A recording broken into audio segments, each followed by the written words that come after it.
ஒரு பக்கம் கேரளாவில் இருந்து மருத்துவ கழிவுகள், இறைச்சி கழிவுகள் தமிழகத்தில் சட்டவிரோதமாக கொட்டப்படும் நிலையில், மறுபக்கம் தமிழகத்தில் இருந்து கேரளாவிற்கு கனிம வளங்கள் கடத்தப்படுவது தொடர்கதையாகியுள்ளது.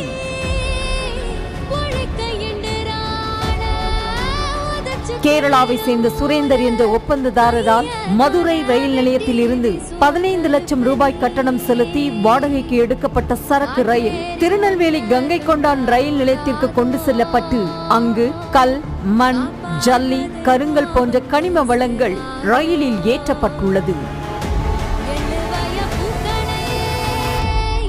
கனிம வளங்களை ஏற்றிக்கொண்டு இந்த ரயில் திருநெல்வேலி, நாகர்கோவில், திருவனந்தபுரம், கொல்லம் வழியாக கேரள மாநிலம் காயங்குளம் செல்ல இருந்த நிலையில் முறையான அனுமதி இல்லாமல்